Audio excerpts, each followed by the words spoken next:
start our meeting, and I'll call it to order.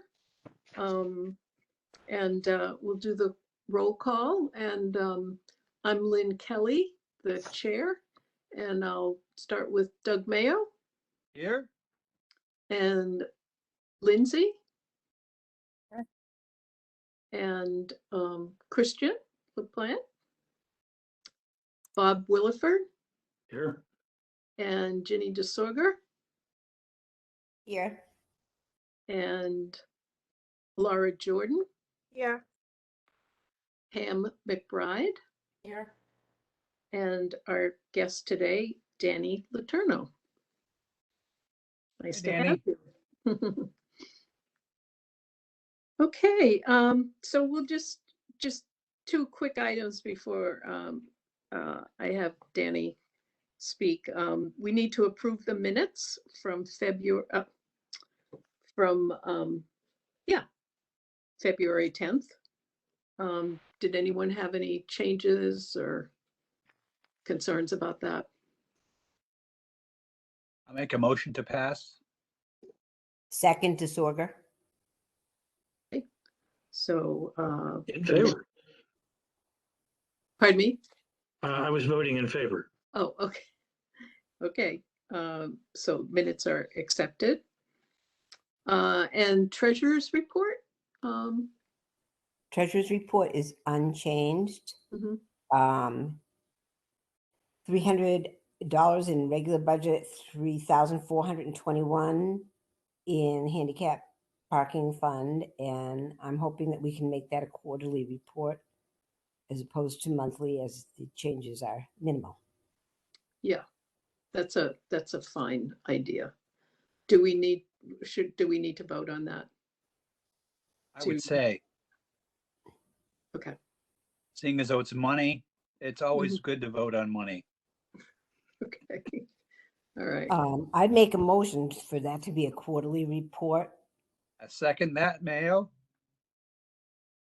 Okay, all in favor? Yes. Aye. We have full acceptance. So motion is passed to have the treasurer's report be on a quarterly basis. Okay. So Danny, would you like to take the floor? Sure. So thank you guys. Sorry I haven't been able to attend one of these meetings yet since getting this job 2 years ago now. But as you know, that first year was pandemic all around. So yeah, as this started out, I had a meeting with Lindsay Rowe where we were reviewing just generally things from the 2018 5-year ADA plan, which was that big binder full of information and things that need to be done all around the city. And my takeaway from that was a couple, and then we talked about communication. We have a new communications director on board, Aaron Kupek, and he's going to be talking to Lindsay about some of this stuff too, and then just about some other things. So the takeaway was, and what I thought I could report to you guys, that we figured out there's a few bits of kind of low-hanging fruit that we can kind of address right away. And those things I wanted to run with, I did run by the mayor, and she said, go for it, let's do it. One of them is the trainings that are offered through the Mass Office of Disabilities. They're free. And so I'm going to start a process of making a program for department heads and other kind of first line employees to do some of those trainings. Because I feel like the first step, and this is how I feel, this is kind of how I learn, is first get the knowledge and just have that stuff on your mind so that when you're going about your work and your day, you're looking at it through that lens, as well as the other lenses you have to look through things at. So that we're going to start doing soon. And you know, it'll take a while to get everybody up to speed, but we'll make sure that that happens. The second thing, and so from that, I think then things will emerge, and making those folks who are department heads and who are maybe in like central maintenance and the custodian team aware of some of the things that are in that 2018 study, and help us address anything that can be addressed in their daily work. at a very least, not accidentally make something worse, you know? So that's our first step. And then, you know, there's a few other things in terms of the meeting that you guys had. We were talking about doing more promotion of the Greenfield 311 program. So I'm doing a little work internally, and I told both Lynn and Lindsay this. I'm doing a little work internally to talk to DPW, where mostly they use that software, and make sure that we have a good workflow in place so that we're not inadvertently causing more of a problem. And then also, we use two terms interchangeably for that program. So it's See, Click, Fix and Greenfield 311. And one of the things that Aaron, the new comms director, flagged for me was whatever we do for communication out in the world, we don't want to make it more confusing for people. So want to make sure people don't think you can dial 311 to report things. So we're going to think about the messaging on that a little bit to make sure that they understand what it is and that it's an app or a website, but that there's also, they can also call, I mean, the city, but not 311. So I'm doing that background work, and then I'll probably report back to Lynn and Lindsay, or Aaron will, when that kind of background work is ready to roll. So that you guys are already going to start doing PSAs and things like that. And I think that's a great idea. The other thing to report is I think this was the conversation with Lynn, we were talking about, in addition to the trainings, a couple other things that look like we could address them kind of somewhat immediately, and that's some railing issues we're having at both the City Hall and the Olive Street parking garage. And so just getting that stuff ordered up and on the work order list for DPW to add those things. So I think, you know, going forward, basically this has been, you know, this group is, I want to get a little more involved in my role here to make sure that we're doing what we can in my role as chief of staff, where, you know, overseeing department heads and departments, making sure this stuff trickles down in a way that it becomes part of our work and not an extra thing that's added on that we don't think about, except when the 5 years on the 5-year plan is coming up and we all panic. So that'll take a little while to do. But that's really what I wanted to share today. And then I'm available for questions. And if I missed anything that we talked about, please let me know. I know we briefly touched base about the new communications person, Aaron. Also paying attention to the city web design. Yep. And I know that Bob had some concerns about that. And yep. That's certainly not my area of expertise. It was definitely much more Bob's. Yeah. So just wanted to.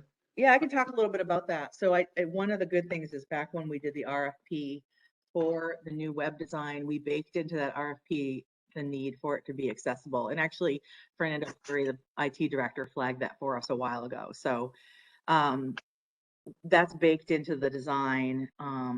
And that is part of the contract, is that the whole thing will be ADA compliant. You know, there's something with older documents. We're right now, Caitlin Von Schmidt, the administrative assistant, is actually the project manager for that because our other comms director left. She knows about web design, which is great. So she's kind of project managing it. I can get probably more info from her about this, but one of the things they're working on right now is paring down some of the documents that need to be pulled over, and only pulling over what we need to. And so I know that some of the PDFs that are stuck up there are just not readable by the readers, and not great. So some of those might just go away by luck in a way, because they're going to be forms that aren't going to be brought over if they're already somewhere else, or if they don't need to be archived or brought onto the new website. If it's a public record and it's up there, but it's also with the clerk, we may not bring it over. So we're going to try and start with a nice, clean, fresh slate, and then make our processes for updating the website, the new one as we go, we'll have to include that, that check. Bob, you wanted to You have a ask a question? question? Not really with my disability sash on, but my former historian sash on before I joined this kind of a program.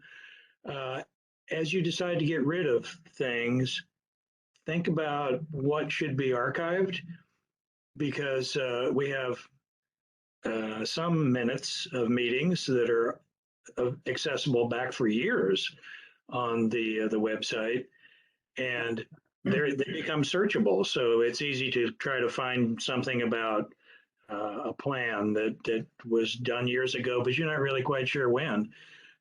So you'll pop up some results that way. And maybe you could interest the Historical Society. Yep. And I know that there are certainly records retention rules, but they sometimes get a little bit squirrely when you're talking about electronic records. So we may be required by the regulations to keep a printed copy of all the minutes. And that makes it really tough to do any kind of research. But if you have the electronic copies, it can be nice. That's it. That's a good point. There are record retention rules and laws, and the minutes actually are supposed to be kept for perpetuity.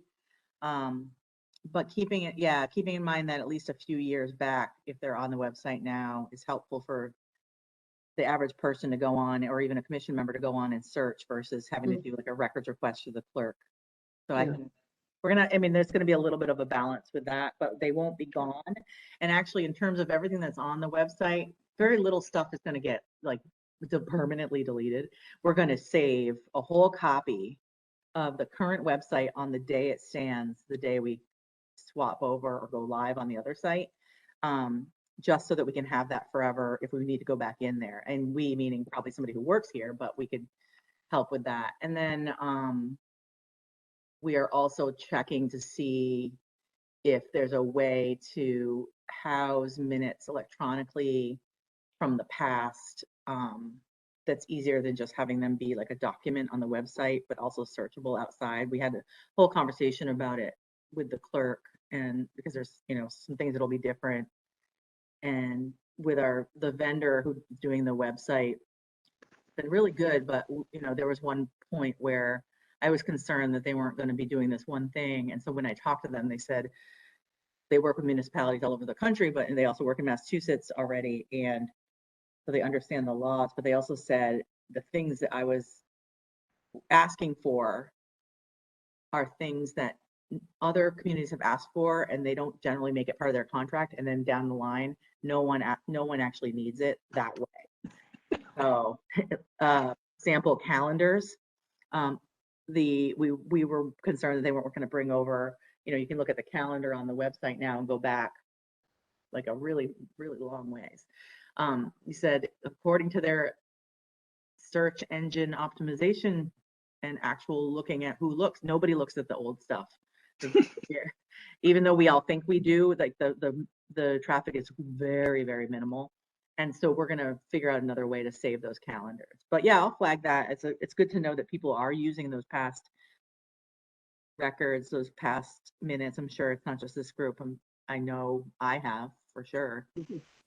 Yeah, because I think with disability issues, something, well, like the transition plan, that was done several years ago, but it's just good to be able to go back and check big on documents like that, like reports, things that are definitely part of the group being brought over. But I'll talk to Caitlin more about it too, and say that it came up in this meeting. Okay. Was there something else, Bob, that you were concerned about the website? I just had a quick question about how this new vendor handles both people with low vision and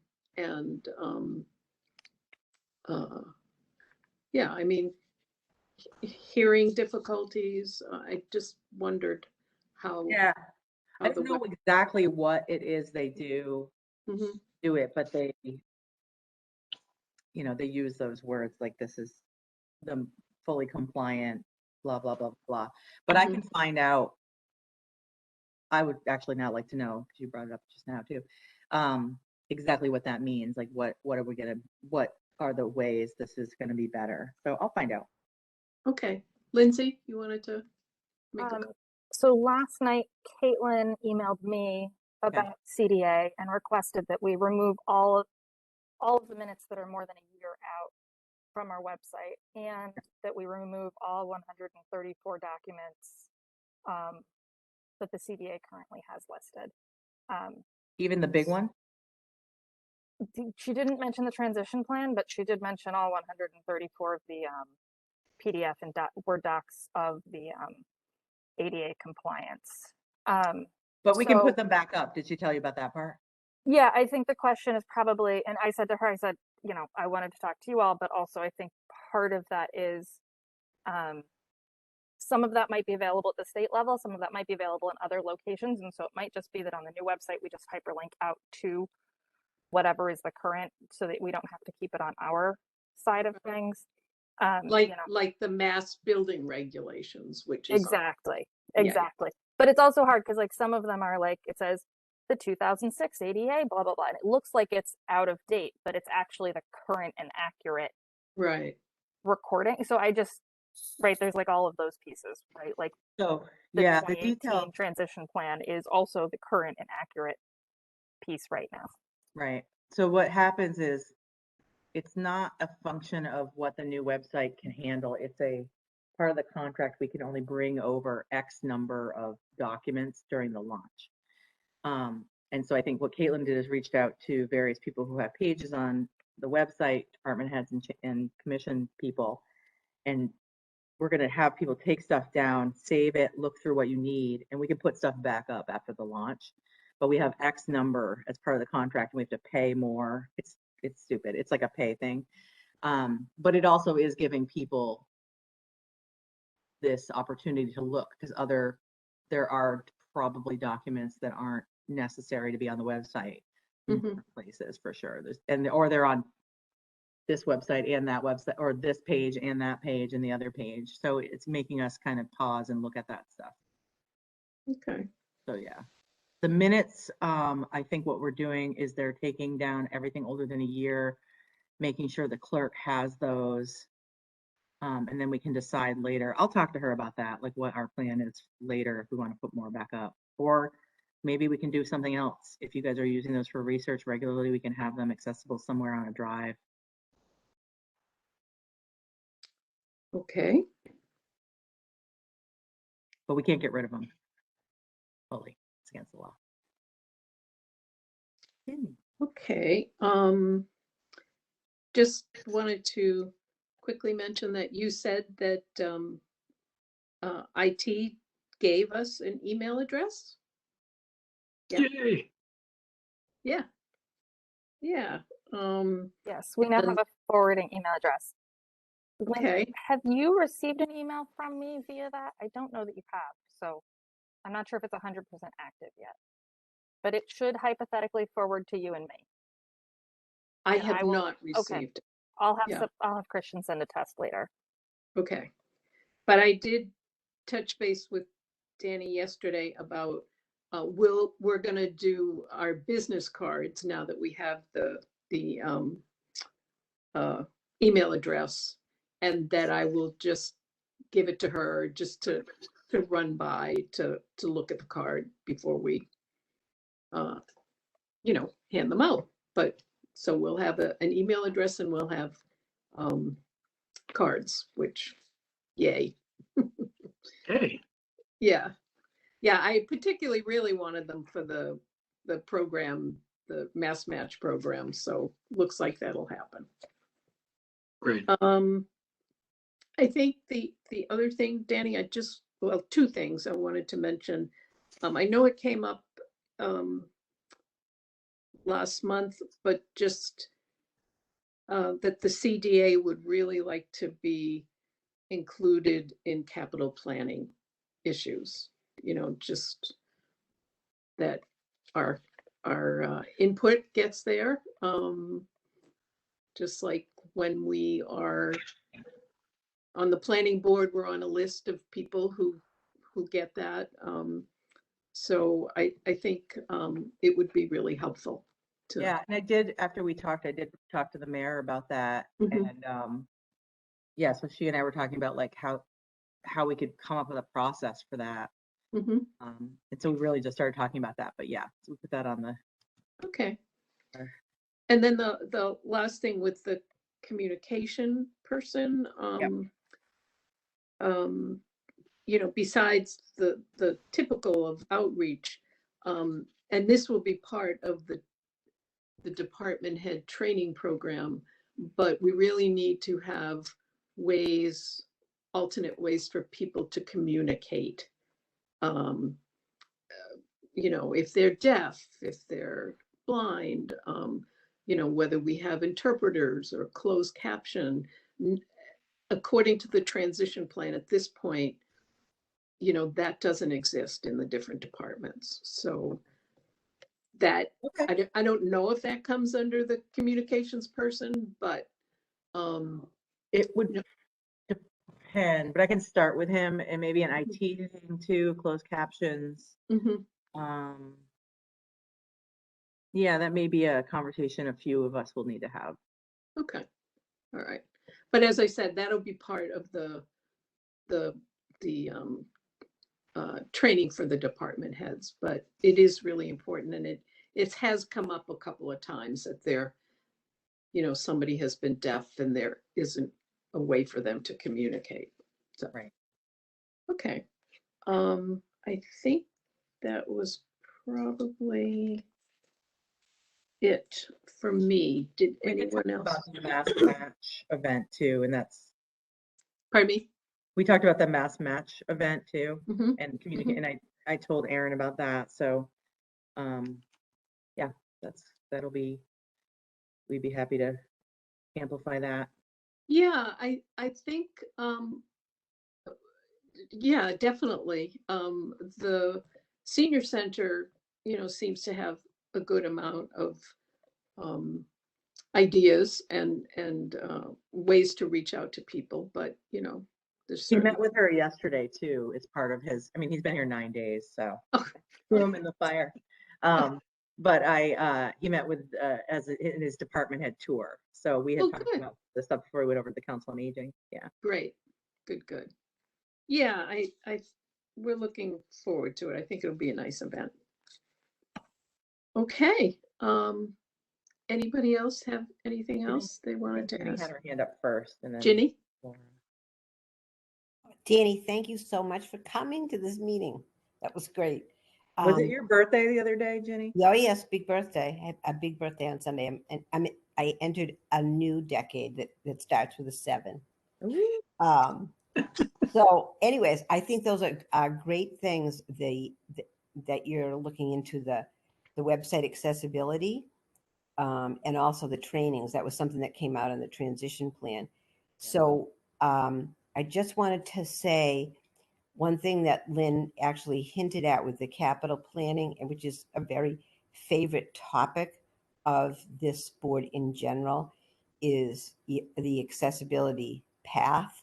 We have actual specialists here who have whole slide presentations that they've presented, which I'm sure Bob would be happy to put forward for the mayor's office on our sidewalks. And if the buildings are accessible, that's fine. But if the pathway is not accessible, it makes it inaccessible. And we have the highest percentage of people with disabilities in Greenfield here, all of Franklin County. So that just this year to have the sidewalk budget cut it's tough. So that I just want to say this because we bring it up every month. It's a priority for us. And I am so happy that you are here so that you could, I mean that, so that you could bring that back. Yep. Because we talk amongst ourselves and we say it probably every month. And Okay. now we get to say it to you too. Yep. We, it's important. And then the second thing was, and was just the accessibility to public meetings for everyone. And I know that you have been instrumental in working on making that happen. The And hybrid. yes, that is something that I just wanted to tell you two things that we've talked about a lot. So while we're here and while you're here and we have your ear, I just wanted to mention those two things and Bob, I'm sure, would be happy to share with you I shouldn't speak for him. I should just speak for I'd myself. be happy to see the slide presentation. And anything, if you guys are talking about one or two different things every month, it's really important for me to know. So thank you for telling me that, for sure. Thank you for being here and listening. And I'm trying real hard to get, the hybrid meeting thing ready to roll. I'm like hounding IT about it all the time. Like, let's test it. I'll be a guinea pig. So I'm, waiting to hear when we're going to test all the equipment, at least up here in the meeting room. It's like we're entering the 20th century in 2022. So Thank you, Danny. yep. Thank you. Thanks again. Okay. May I ask my question? Sure. I'm sorry. I didn't see your little hand. I'm No, it's sorry. very little. Danny, I thank you for coming to see us. It's been really informative for me to get the news from your side of things. I wonder if you could tell us what is Aaron's last name, please? Yep. It's Kupek, Kupec. And so his email address is his first name, Aaron, which is the AARON.Kupek at the same as everybody else's, greenfield-ma.gov. And if you talk to him on the phone, he's got a great radio voice. Wonderful. He did radio. He's done public relations for companies. He's been a journalist. So I think we're really lucky. Could you tell me what his title is, please? Communications director. Director. Okay, thank you. Okay. Thank you very much. You're welcome.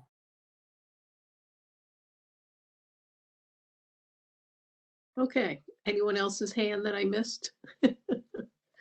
Okay. I'm still getting used to this. All right.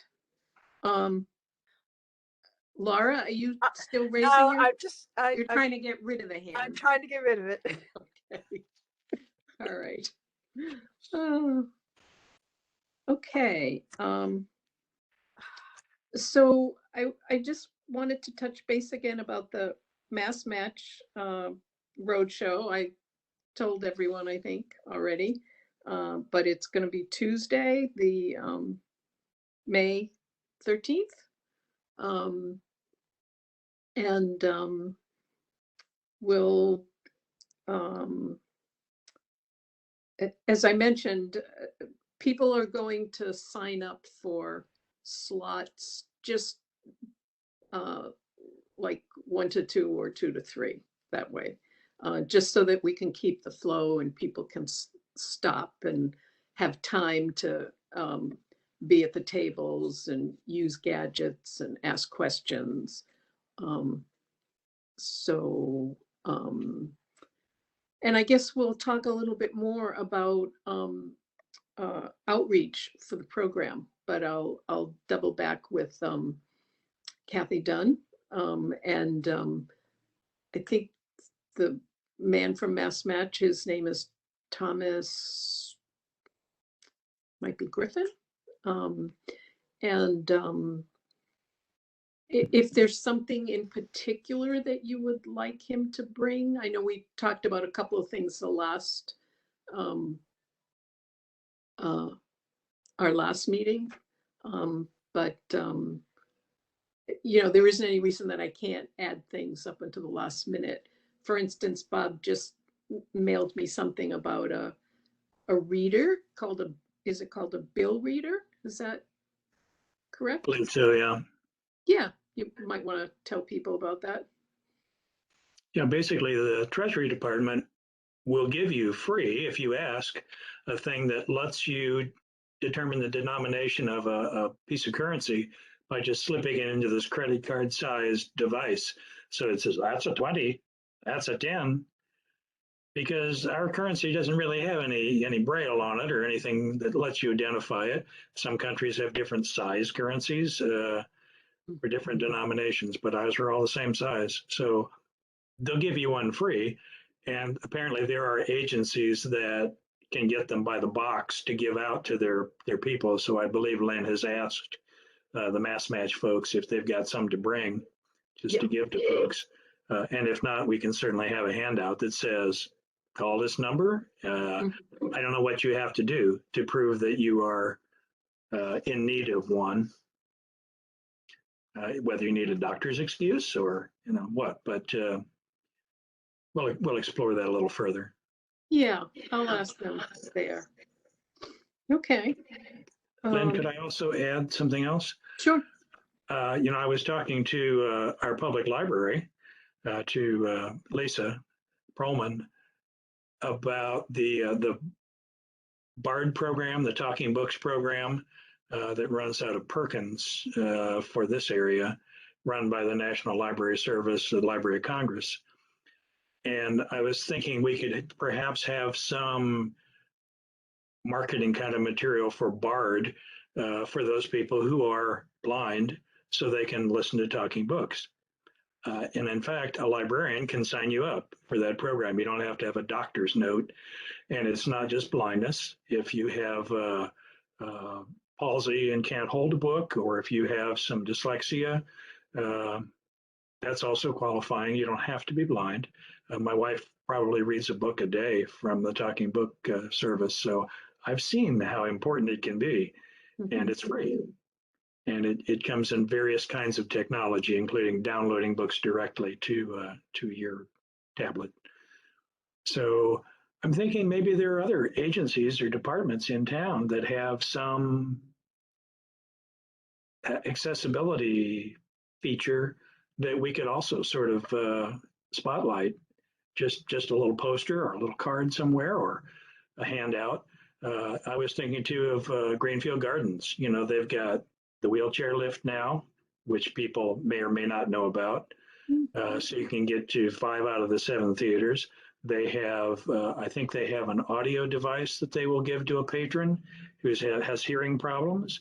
And I think they have some sort of a closed captioning device that they can put on the seat in front of somebody so they can see closed captions for a movie. Probably not for everything. But, we could talk to Isaac Mass and say, do you want us to have a little something that says, hey, Greenfield Gardens, if you've been avoiding us because you can't get in, you can get in now. And by the way, we've got these other things.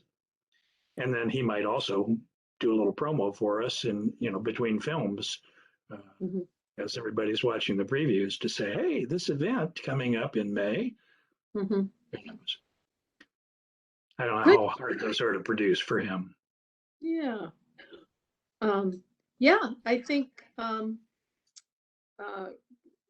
that would be great because the talking books are really great. I had used Perkins in the past, but I had not used BARD. Lindsay, did you have something? Well, if I take off my city hat for a second, in my non-city role, I am working with Valley Eye Radio, which I don't know how many people know Valley Eye Radio.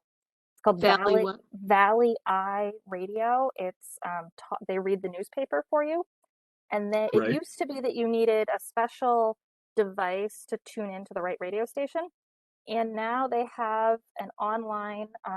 You just click online, or you can make it a skill on a smart speaker, so you can say to your smart speaker, "Play Valley Eye Radio." Nice. And every day they read. I think the recorder is read daily, but every day they read different newspapers and at different times. So you can see their schedule online, and they are working. I'm working with them on an awareness campaign because they think people don't know about them. And based on the reaction from this group, I'm going with people don't know about them.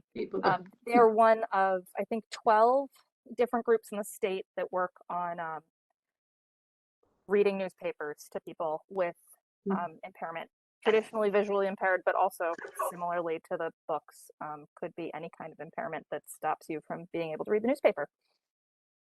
And now that Cool. they're online, could just be that you're busy and want to read the newspaper. Right. Right. Or Nice. that you like having someone read to you. Exactly. Yeah. I would Yeah. like. Lindsay, could you tell us how people access that program? So currently their website, I think, is valleyiradio.com. I'm going to quickly Google that. It's .org. I just found it. .org. Okay. It's valleyiradio.org. You could, if you wanted to, if you had somebody who couldn't use a website, right, they can still get the radio. Or they could get a smart radio.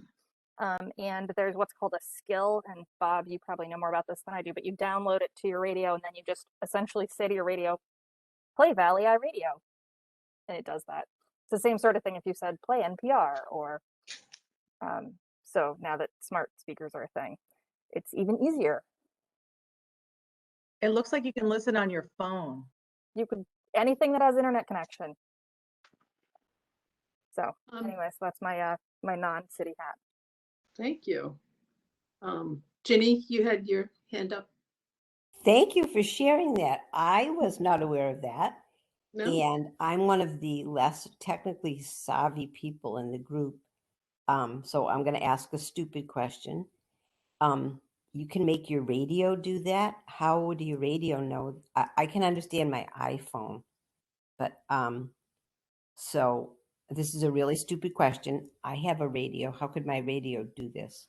Well, so you could make a smart speaker. So like if you had an Echo or a I don't know, Alexa, or Okay. you could probably say to Siri on your iPad, Siri, play Valley I Radio. Okay. And she would play it for you. But or they or whatever. The Abyss would play it for you.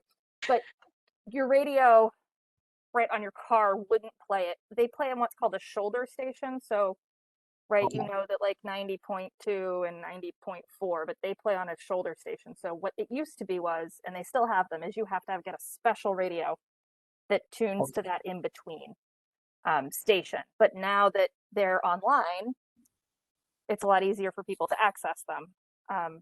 So I'm working on an awareness campaign with them. So hopefully That's stay great. tuned for more information. Thank you.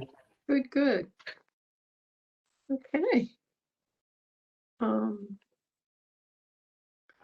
I just tried it on my Alexa and it works. Nice. Okay. All right. So I wanted to just quickly mention, I'm going to call it building accessibility, but we already talked about it really. The parking garage will be addressed. The hand railing will be addressed. So those are really good things to be. It'll be nice to get those taken care of. Library, did Pam have anything at all that you wanted to share about the library? Hi, there really isn't that much that's new, Mhm. but we are having a beam signing event a week from Saturday. So if you'd like your name, if you'd like to be a permanent part of the library, come down between 10 and 2 on the 19th. It will be in the back, so it's kind of accessible as much as the back is right now, but we'll be there. That's all. And I'm sorry, Go did you say, oh, a beam? Beam. So one of One the of the big beams. construction beams they have Yeah. put aside, they're going to drop it onto the back area of the library. And you can come between 10 and 2 and sign your name. It will not be visible once it's put into the library, but we hopefully have a photographer coming to take pictures, maybe making a mural. So, but it'll be part of the library. So, Cool. yeah, Oh, it right. is. Yeah. Yeah. Like signing your cast. Yes. All right. Okay. And next on the list is just in terms of COVID-19. Obviously, people know that the mask mandate has been lifted if people want to do that. I also just wanted to let people know that I just ordered, you can do another round of home test kits that are available. I know we got some maybe a month or two ago, but you can also sign up again and get, I think it's 4 test kits through the government. If people are interested, I'll send you the link. Yeah. Danny? So I could share with you that, Oh, can you hear me? yes. Yeah. So as you guys may have heard, the Stop Our Spread site is going to be closing at GCC, which is unfortunate. The health department is working on a way to do appointments for rapid, but not the home status test the public health nurse can administer at the health department. And there's going to be a press release going out about that when it's ready to hopefully fill in any gap that Stop the Spread site. Yeah. Leaves. And I guess that in South Deerfield, there will be a site if you need to get a PCR test. Yeah. Okay. I have listed here the transition plan. I don't want to beat a dead horse. I think we've talked quite a bit about it. I sent you, Danny, the information. I don't have the name yet of the person who's in charge of the training, but I will get that from Jeff. Yeah. Okay. And I will, can I check with, oh, Lindsay's gone. I just wanted to find out how to access the email. I see that it's not posted yet on the thing, and I haven't received anything from her, but as soon as I do, I'll let everybody know. Yeah. Yeah, I don't know what it is yet either, so. Yeah. Okay. Okay, so in terms of the sidewalk repair, we certainly talked about that, about the 311 program. And I think that Danny and I talked about it yesterday, that I kind of voted for see, click, fix. Because I think 311 indicates people can call that number, and that's probably not workable. But Laura, did you have any more information on the you were going to write up a thing for a public service announcement? Yeah. Right. I spoke with Marlo about their what it's like on the ground to have reports come in on the phone or on the see, click, fix, and he was very much in favor theory of having us do a public service announcement or ad to promote the service. I think we are looking, I would assume we're looking at a very short spot of like either 15 seconds or 30 seconds, which would 30 seconds would be plenty of time to say the basics of, do you or someone you know have difficulty navigating our city sidewalks? Did you know you can report these to the DPW, and this is how you do it? So we really don't need large blocks of time, I think, for these announcements. And I certainly think that the simpler they are, the better. I understand that Marla was going to speak with the mayor and just to kind of run it by her. And I have not heard back from him. I reached out and haven't got an email reply yet. But he is theoretically very much in favor of our going ahead with it. Ginny? So I wanted to speak to this a little bit. Danny, you have to know this is such a big topic of this group. As far as I understand this, and I've used just recently used, and maybe I've used it twice. That C-Click Fix, the 311, because it actually did have. It said that it had me when I was reporting something for the shoveling. I think that there are two separate issues when there's a problem, and I've talked to Marlo on this. When there's a problem with the sidewalks, as far as if branches are extending into the the walkable path, if there are if it's a trip hazard in that it's a level 4 or 5 sidewalk that just absolutely needs repair, that's something that if you report through 311, that would be taken care of by DPW. The shoveling of sidewalks, and this I just learned this week. I reported one actually because a constituent had written to me, which I know this, I forwarded this to the mayor's office, or maybe you all got that anyways. It was a resident, and this is a recurring problem with people not shoveling their sidewalks. And we have something on the books for this about what happens if you don't shovel your sidewalks. But this is a big issue here because 46% of the properties are rental properties, which means absentee landlords. And I can tell you, so I had a constituent complain.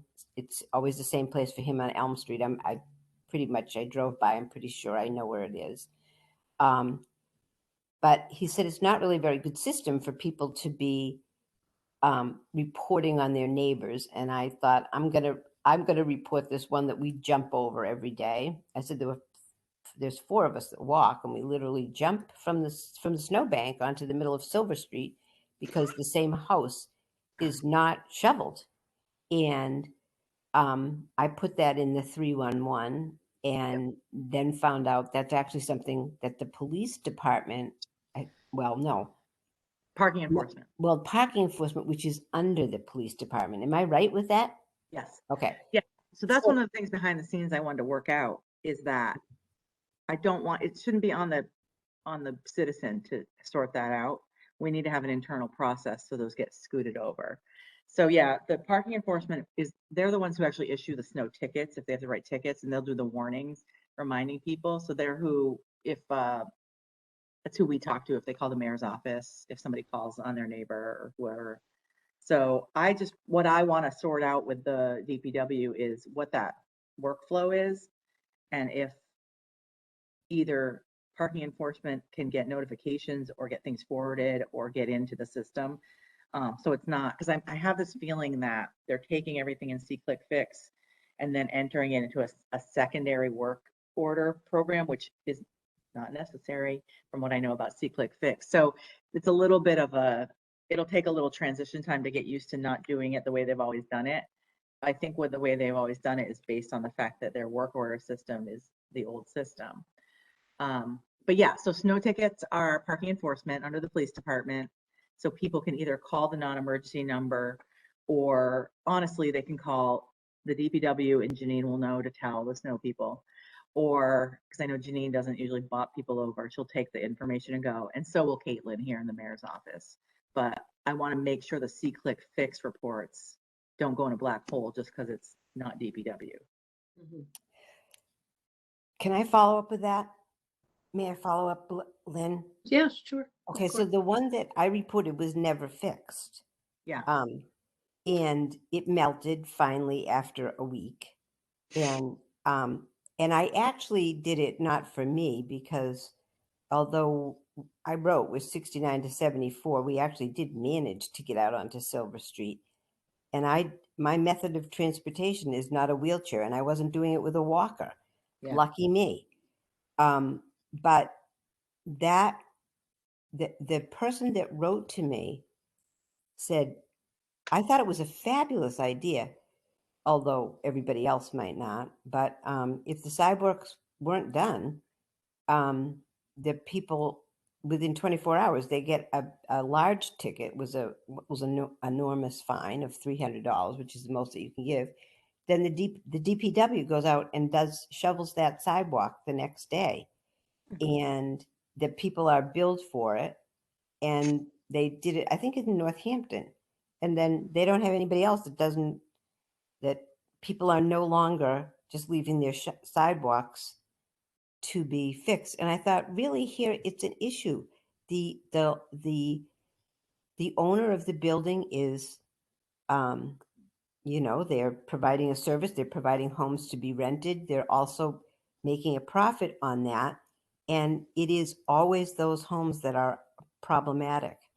And so I know it was brought up at council before, I think when 4 or 5 years when it became a big issue, but I just wanted to say that I think it works with the part that DPW probably overlooks, but it doesn't work with the other, which is half of the problem. I'll be quiet. I'll look at that. See if Northampton, what that program looked like. Because, we're in March, but it's probably good because we're coming around the bend of the year, and maybe we can get a better system in place. I mean, my personal hat on, love the idea of fining the landlord a large amount of money and then sending somebody over to just clear it, and it's taken care of for the constituents or the citizens who have to be getting around, but we're not paying for it. And also a big fine like that will hurt, and they might think twice about letting it happen. So personally, I love that idea. So I'm going to look into that Northampton, if it's Northampton or whoever it was that did it. If you find that, Ginny, and send it to me. Thank you. Thank you very much. Doug has his hand up. Yeah, I just wanted to comment on that because I do think it's a good idea, but there's one thing that we need to think about is on both sides of where I live, and also with I include myself in part in that. There are people who are disabled who are not able to do their own sidewalk. And when I'm able to, if I have a snowblower and I'm able to use it, and it pains me tremendously to use a snowblower, but I do it, and I do both the sidewalks of on either side of me because they're disabled. Now, I don't want to see them get caught with a fine because they're not able to get out of. One has a ramp that they use. They're not in a wheelchair, but they need a ramp. So I'd hate to see these people get a bill for not clearing their walk within 24 hours.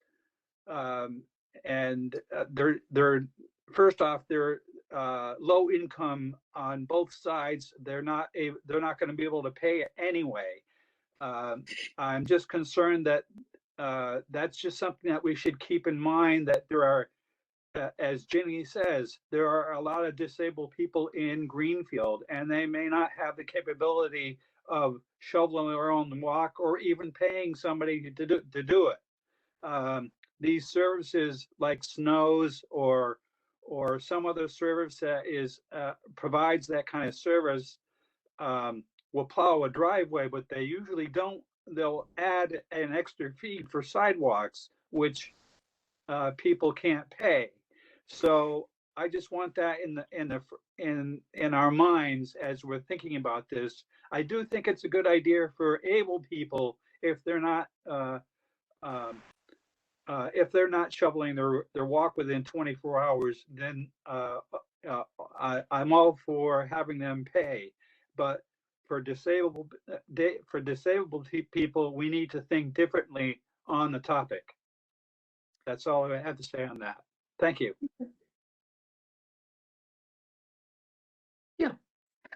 I mean, I'm wondering if there's a waiver or an exception.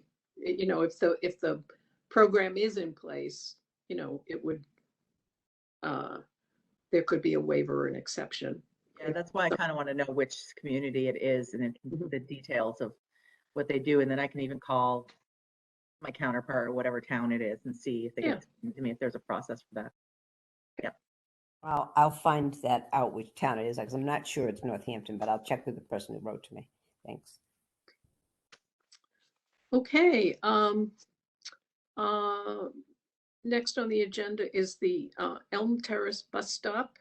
I think we're probably close to the end of this topic. I did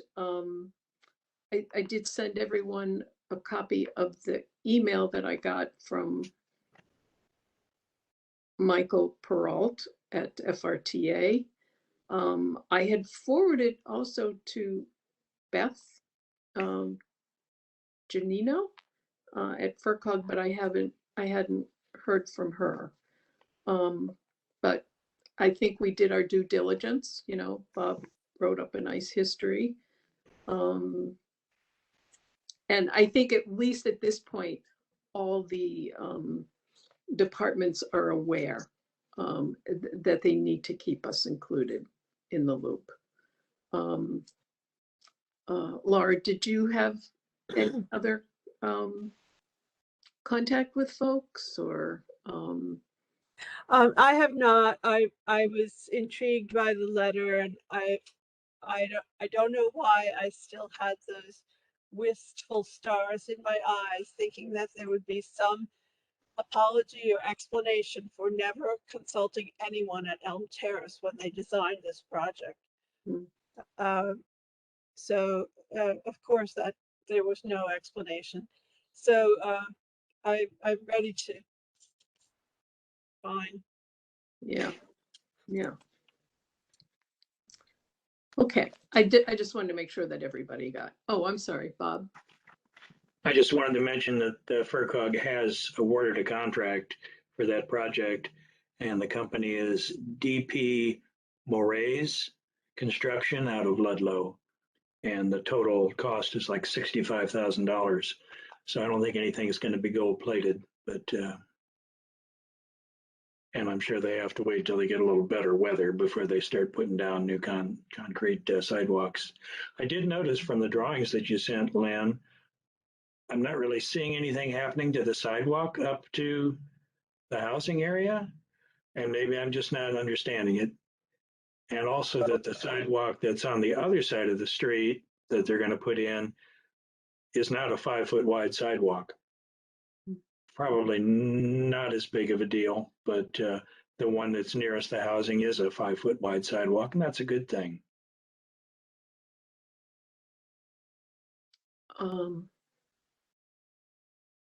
Yeah, I think it will probably be worthwhile to you know, have Laura, who's on site, keep an eye on things. Yeah. Construction supervisor. Is there anything you want me to yell at them?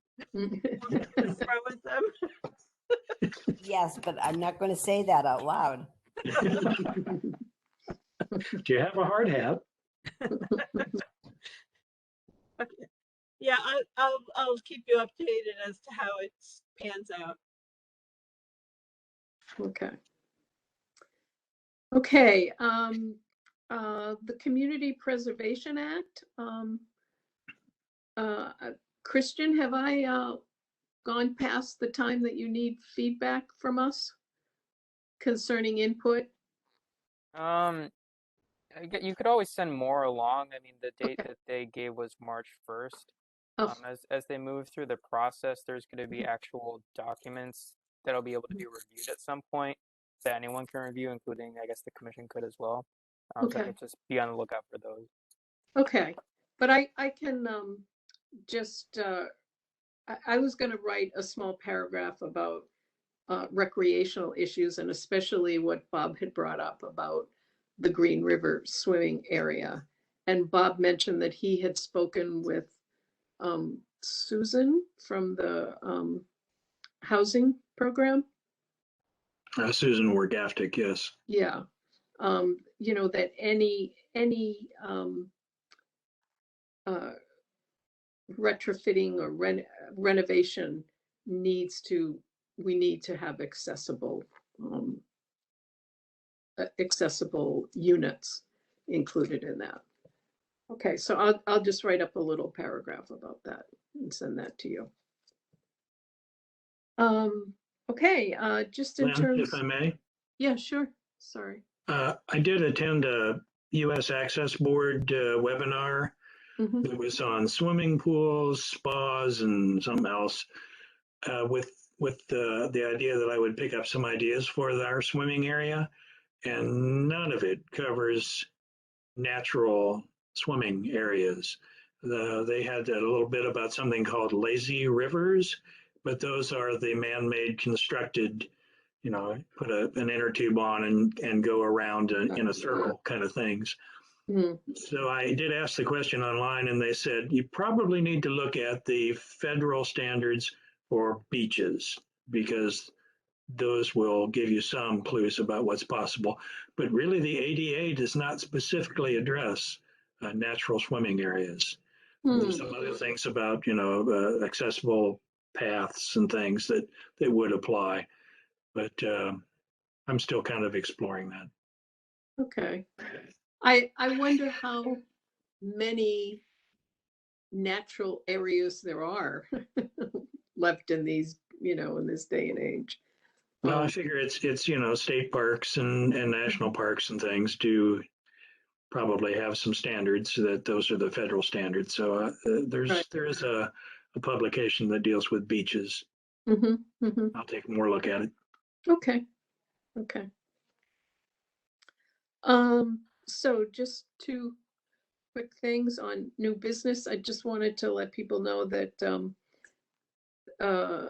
we had been included on some planning for the marijuana dispensary on Main Street, 220 and 222.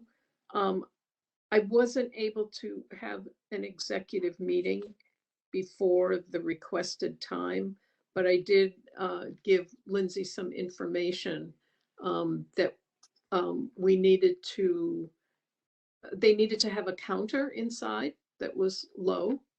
And one of the issues that I had a question about, and Bob did too, is there's a handicap parking space out front of the building, you know, that belongs to the city, but it's one of those spaces where you have to go out into traffic and come around in order to access the curb cut. So my question was, you know, is that something the dispensary has to deal with? And she checked with Eric Tuig, and the answer was no, that it's a city responsibility. So I'm not sure how they're going to deal with the parking, the handicap parking situation, other than to say, you know, there's a lot in the back that has handicap spots.